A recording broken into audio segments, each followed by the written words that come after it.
അസ്സലാമലൈക്കും dear friends. ഇന്നത്തെ നമ്മുടെ സ്പെഷ്യൽ നിങ്ങൾ ആരും ഇതുവരെയും ട്രൈ ചെയ്ത് നോക്കിയിട്ടില്ലാത്ത ഒരു അടിപൊളി വെറൈറ്റി റെസിപ്പിയാണ്. നമ്മുടെ ഈ വീഡിയോ കണ്ടുകൊണ്ടിരിക്കുന്ന സമയത്ത് നിങ്ങൾക്ക് ഇഷ്ടപ്പെടുകയാണെങ്കിൽ ഒന്ന് ലൈക്ക് ചെയ്തേക്കണേ. അതുപോലെ തന്നെ നമ്മുടെ ഈ ചാനൽ ആദ്യമായിട്ട് കാണുന്നവരും ഇതുവരെയും സബ്സ്ക്രൈബ് ചെയ്യാത്തവരും പ്ലീസ് ഒന്ന് സബ്സ്ക്രൈബ് ചെയ്തേക്കണേ. ഞാനിടുന്ന വീഡിയോസ് ഉടനടി കിട്ടുന്നതിനായി സബ്സ്ക്രൈബ് ബട്ടന്റെ തൊട്ടടുത്ത് കാണുന്ന ബെല്ലൈക്കൺ കൂടി ക്ലിക്ക് ചെയ്തിട്ട് ഓൾ എന്ന ഓപ്ഷൻ എനേബിൾ ചെയ്യാനും മറക്കല്ലേ.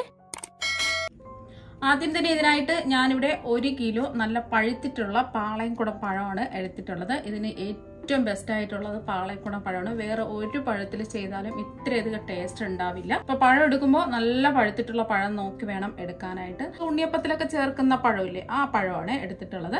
നമ്മുടെ ഇവിടെയൊക്കെ പാളയംകുടം പഴം എന്നാണ് പറയുന്നത്. മറ്റുള്ള സ്ഥലങ്ങളിൽ എന്താണ് പേരെന്ന് അറിയില്ല. അപ്പൊ 1 കിലോ പാളയംകുടം പഴമാണ് എടുത്തിട്ടുള്ളത്. അപ്പൊ ഇനി ഇതിന്റെ തൊലിയെല്ലാം ഒന്ന് മാറ്റിയെടുക്കാം.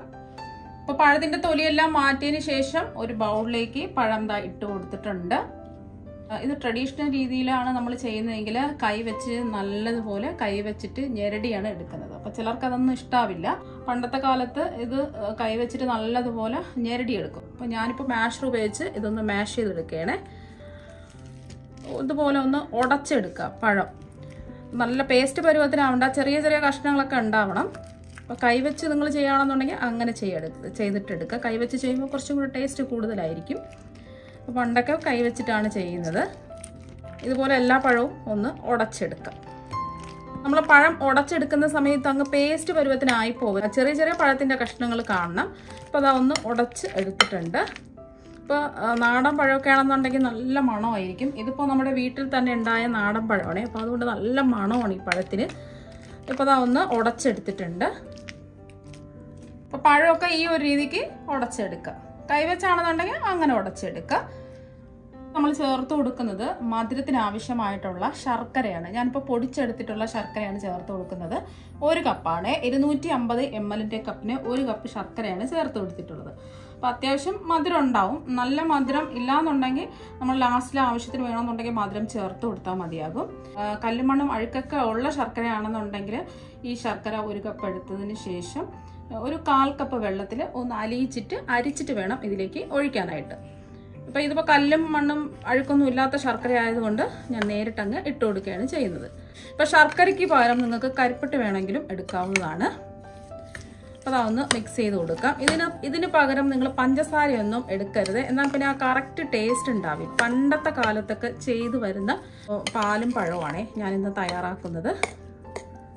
ഇപ്പോൾ ഒന്ന് മിക്സ് ചെയ്തെടുത്തിട്ടുണ്ട്. ഈ ഒരു സമയത്ത് നമുക്ക് മധുരം കറക്റ്റാണോ എന്ന് അറിയാൻ പറ്റില്ല. ലാസ്റ്റിൽ നമ്മൾ എല്ലാം ചേർത്ത് കൊടുത്തതിന് ശേഷം മാത്രമേ അറിയാൻ പറ്റുള്ളൂ.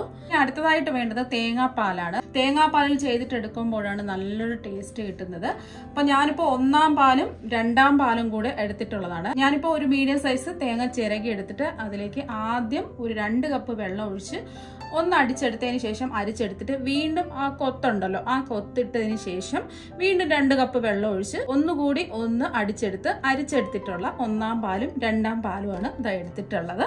ഇനി ഇതിലേക്ക് നമ്മൾ എടുത്തു വെച്ച തേങ്ങാപ്പാല് ഒഴിച്ചു കൊടുക്കാം. പച്ച തേങ്ങാപ്പാലാണ്, ചൂടാക്കിയിട്ടൊന്നുമില്ല.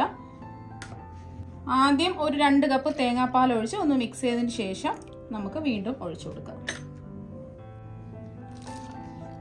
ഇപ്പൊ ഇതാ ഒന്ന് മിക്സ് ചെയ്ത് എടുത്തിട്ടുണ്ട്. ഇപ്പൊ കുറച്ച് കട്ടിക്കല്ലേ ഇരിക്കുന്നത്. നിങ്ങൾക്ക് ഇത്രയും മതി എന്നുണ്ടെങ്കിൽ ഇത്രയും മതിയാവും. അപ്പം കുറച്ചും കൂടെ ലൂസായിട്ട് വേണമെന്നുണ്ടെങ്കിൽ ബാക്കി തേങ്ങാപ്പാലും കൂടി ഒഴിച്ചു കൊടുക്കാം. കുറച്ച് നമുക്ക് ദാഹത്തിനൊക്കെ കുറച്ച് ലൂസായിട്ട് കുടിക്കുന്നതല്ലേ നല്ലത്. അപ്പൊ നോമ്പ് സമയത്തൊക്കെ കുറച്ച് ലൂസായിട്ട് കുടിക്കുന്നതായിരിക്കും നല്ലത്. അപ്പൊ കുറച്ച് ബാക്കിയുള്ള തേങ്ങാപ്പാലും കൂടി ഒഴിച്ചു കൊടുക്കാം. ഇപ്പൊ 4 കപ്പ് തേങ്ങാപ്പാലും ഒഴിച്ചു കൊടുത്തിട്ടുണ്ട്. ഇനി ഒന്ന് മിക്സ് ചെയ്യാം. ഇപ്പൊ കറക്റ്റ് പാകത്തിന് ഇതാ കിട്ടിയിട്ടുണ്ട്.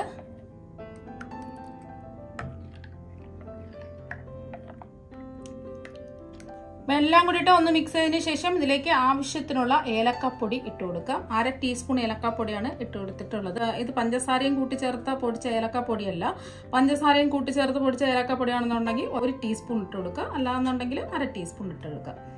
ഇനി ഇതിലേക്ക് നമ്മുടെ പ്രധാനപ്പെട്ട ഒരു ചേരുവയാണ് ഇതിൽ മെയിനായിട്ട് നമ്മൾ ചേർത്ത് കൊടുക്കാനുള്ളത്. ഇതാണ് ഇതിന് കൂടുതൽ ഈ പാലും പഴത്തിന് കുറച്ച് നല്ല ടേസ്റ്റ് കൊടുക്കുന്നത്. ചെറിയ ജീരകം വറുത്ത് പൊടിച്ചതാണ്. ഇതുണ്ടെങ്കിൽ മാത്രമേ ആ തനതായ നാടൻ രീതിയിലുള്ള പാലും പഴം നമുക്ക് തയ്യാറാക്കി എടുക്കാൻ പറ്റുള്ളൂ. കുറച്ച് ചെറിയ ജീരകം എടുത്ത് നിറം മാറുന്നവരെ ഫ്ലെയിം കുറച്ച് വെച്ചിട്ട് വറുത്തെടുക്കുക. അതിൻ്റെ നിറമൊക്കെ മാറി നല്ലൊരു മണം വരുമ്പോൾ ഫ്ലെയിം ഓഫാക്കി അതിൻ്റെ ചൂടൊക്കെ മാറി തീരെ ചെറിയ ജാലിട്ട് ഒന്ന് പൊടിച്ചെടുത്താൽ മതിയാകും. നമുക്ക് ആവശ്യത്തിന് ഇതുപോലെ എടുക്കാവുന്നതാണ്. അപ്പോൾ ചെറിയ ജീരകം ഉറപ്പായിട്ടും ചേർത്ത് കൊടുക്കുക. അപ്പോൾ എന്നാൽ മാത്രമേ ആ കറക്റ്റ് പാലും പഴത്തിൻ്റെ ആ തനതായ രീതിയിലുള്ള ടേസ്റ്റ് കിട്ടുള്ളൂ. ഒന്ന് മിക്സ് ചെയ്തെടുക്കാം. അപ്പം തന്നെ നല്ലൊരു മണമൊക്കെ വരുന്നുണ്ട് ആ ചെറിയ ജീരകവും ഏലക്കപ്പൊടിയൊക്കെ ചേർത്ത് കൊടുത്തപ്പോൾ. അപ്പോൾ ഇത് തണുപ്പിച്ചിട്ട് ഇങ്ങനെ തന്നെ കുടിക്കാവുന്നതാണ്. ഇത് ട്രഡീഷണൽ രീതിയിലുള്ള പണ്ടത്തെ കാലത്തൊക്കെ ചെയ്തിട്ടുള്ള പാലും പഴവും ഇതാ ഇവിടെ റെഡി ആയിട്ടുണ്ട്. ഞാനിതിനെ കുറച്ചും കൂടെ സ്പെഷ്യൽ ആക്കുന്നതിന് വേണ്ടിയിട്ട് കുറച്ച് കാര്യങ്ങളും കൂടെ ചേർക്കുന്നുണ്ട്. ഇനി നമ്മുടെ പാലും പഴവും കുറച്ച് സ്പെഷ്യൽ ആക്കുന്നതിന് വേണ്ടിയിട്ട് ഒരു ചൂടായി കിടക്കുന്ന കടായിലേക്ക് 1 ടേബിൾ സ്പൂൺ നെയ്യ് ഒഴിച്ചു കൊടുക്കാം. നെയ്യൊന്ന് ചൂടാവട്ടെ. ഈ ചൂടായതിനു ശേഷം ഇതിലേക്ക് 2 ടേബിൾ സ്പൂൺ നിലക്കടല ഇട്ട് കൊടുക്കാം. കപ്പലണ്ടിയാണ്, തൊലി മാറ്റിയ കപ്പലണ്ടി അല്ലെങ്കിൽ നിലക്കടല ഇട്ട് കൊടുക്കാം. എത്രയാണോ നിങ്ങൾക്ക് ആവശ്യം അതിനനുസരിച്ച് ഇട്ട് കൊടുക്കുക. ഞാനിപ്പോൾ 2 ടേബിൾ സ്പൂൺ ആണ് ഇട്ട് കൊടുത്തിട്ടുള്ളത്. ഇനി ഇതൊന്ന് റോസ്റ്റ് ചെയ്തെടുക്കാം. ഈ നിലക്കടലയുടെ നിറമൊക്കെ ഒന്ന് മാറി ഒരു ഗോൾഡൻ കളർ ആവുന്നതുവരെ ഒന്ന് ഇളക്കി കൊടുക്കാം. അപ്പോൾ ഫ്ലെയിം മീഡിയത്തിൽ തന്നെ വെച്ചിട്ട് വേണം ഈ നിലക്കടല ഒന്ന് റോസ്റ്റ് ചെയ്തെടുക്കാനായിട്ട്. അപ്പോൾ ഇതുപോലൊരു ഗോൾഡൻ നിറം ആവുമ്പോൾ 1/2 കപ്പ് മട്ട അവിലും കൂടി ഇട്ട് കൊടുക്കുക. അപ്പോൾ ഇതിപ്പോൾ ചുമന്ന അവിലാണ് എടുത്തിട്ടുള്ളത്. അപ്പോൾ വെള്ള അവിലാണെന്നുണ്ടെങ്കിൽ അതെടുക്കാം. കുറച്ച് കട്ടിയുള്ള അവിലാണെന്നുണ്ടെങ്കിൽ അങ്ങനെ എടുക്കാം. ഇത് കട്ടി കുറഞ്ഞ അവിലാണ് ഞാൻ എടുത്തിട്ടുള്ളത്, 1/2 കപ്പ്. ഇത് നല്ലതുപോലെ ഒന്ന് റോസ്റ്റ് ചെയ്തെടുക്കാം. അപ്പോൾ അതാ ഒന്ന് റോസ്റ്റായി കിട്ടിയിട്ടുണ്ട്. അവിൽ ഇട്ട് കൊടുത്തതിന് ശേഷം ഒരു 2 മിനിറ്റ് ഇതാ ഒന്ന് ഇളക്കി കൊടുത്തിട്ടുണ്ട്. നമ്മൾ അവിൽ പിടിച്ച് നോക്കുമ്പോൾ പൊടിഞ്ഞ് കിട്ടണം. നല്ല ചൂടാണ്. അപ്പോൾ ഇതുപോലെ പൊടിഞ്ഞ് കിട്ടണം. ഇനി നമുക്ക് ഫ്ലെയിം ഓഫ് ആക്കാം. ഇത്രയും മതി. ഇനി നമ്മൾ റോസ്റ്റ് ചെയ്തെടുത്ത നിലക്കടലയും അവിലും കൂടി നമ്മുടെ പാലും പഴത്തിൽ അങ്ങ് ഇട്ട് കൊടുക്കാം.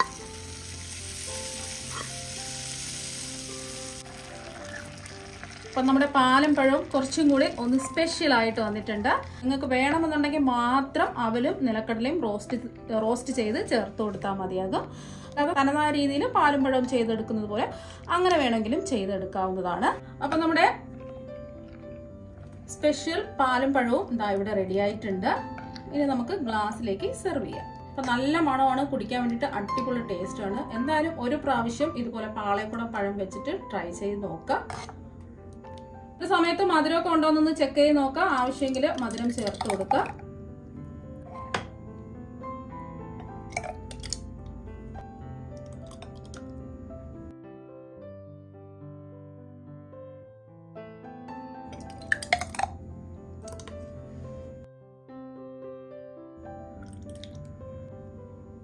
രണ്ട് ഗ്ലാസ്സിലായിട്ട് അതാ സെർവ് ചെയ്തെടുത്തിട്ടുണ്ട്. ഇത് തണുപ്പിച്ചും കുടിക്കാം, അല്ലാതെയും കുടിക്കാം. ഇത് വയറും നിറയും. ഈ ചൂട് സമയത്ത് നമ്മുടെ ദാഹവും മാറും, നമ്മുടെ വയറും നിറയാൻ പറ്റിയ ഒരു പാലും പഴമാണ്. അപ്പോൾ ഈ നോമ്പ് സമയത്ത് ഇതുപോലെ ഒരു പ്രാവശ്യം ഒന്ന് ട്രൈ ചെയ്ത് നോക്കുക. ഇനി ഇതിന്റെ പുറത്ത് ഡെക്കറേഷന് വേണ്ടിയിട്ട് നിലക്കടലയും അവലും ഞാൻ റോസ്റ്റ് ചെയ്ത് വെച്ചതിൽ മാറ്റിയെടുത്ത് വെച്ചിട്ടുണ്ടായിരുന്നു. കുറച്ച് കാണാൻ ഒരു ഭംഗിക്ക് വേണ്ടിയിട്ട് ഇങ്ങനെ ഇതിന്റെ പുറത്ത് ഇട്ട് കൊടുക്കുക. നിങ്ങളെല്ലാവരും ഈ നോമ്പ് സമയത്തും ചൂട് സമയത്തും ഈ ഒരു പാലും പഴവും തയ്യാറാക്കി നോക്കുക. നല്ല സ്പെഷ്യൽ ആയിട്ടുള്ള ഒരു പാലും പഴമാണ്. അപ്പോൾ നിങ്ങൾക്ക് എല്ലാവർക്കും ഒരുപാട് ഇഷ്ടമാകും. അപ്പോൾ നമുക്ക് മറ്റൊരു വെറൈറ്റി വീഡിയോ ആയിട്ട് വീണ്ടും കാണാം. താങ്ക്